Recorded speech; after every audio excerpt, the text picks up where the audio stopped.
buhay na may pag-ibig.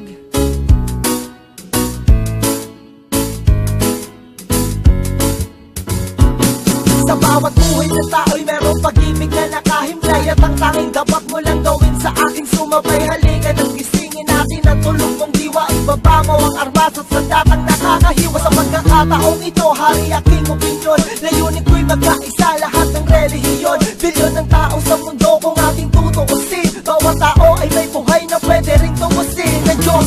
Ano mang oras nandaman o hindi, mananaig mo ba si Kristo sa kanyang pagtitimpi? Habang basta na krus at ipinakong walang laban, mahal ka ng Diyos, hindi mo lang to nalalaman. Minsan sa ating buhay merong suliranin at hindi mo makanto kung sasapat ka ba o kukulangin. Basta't mahalaga merong isang pag-ibig, umaasang may gabay na nandyan ang sakit paligid. Dahil tayo ay buhay na may pag-ibig, yan ang kailangan ko, kailangan mo at ng buong mundo.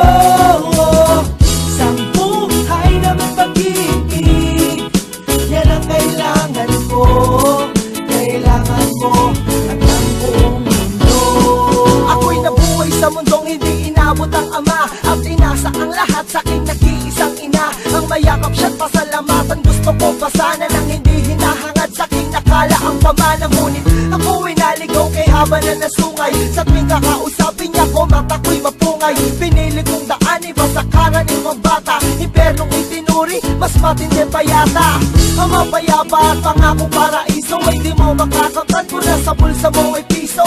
Limutin na lang anuman ang maibigan kung wala ka pera, walang tapat na kaibigan. Nasa club pa lang inabot ko katulad ba sa'yo, store ako't maging sa'yo, hindi naman nagkalayo. Siguro nga pareho lang tayo ng naranasan, tuloy pa rin ang luha, ilang beses magpunasan. Dahil meron kang buhay na may pag-ibig, yan ang kailangan ko, kailangan mo at ng buong mundo.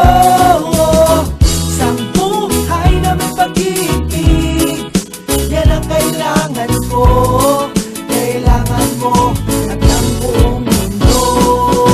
Tumalaw sa mga kaibigan para matulungan sila na maibsan ang kalungkutan sa kulungan. Yan ang aking gawain dati kung alam nyo, sa piling ng mga kasama kong nakabilanggo. Sa mga kasama kong nasalaya na may atraso, lihim na kong mamuhay at pinilang na retaso.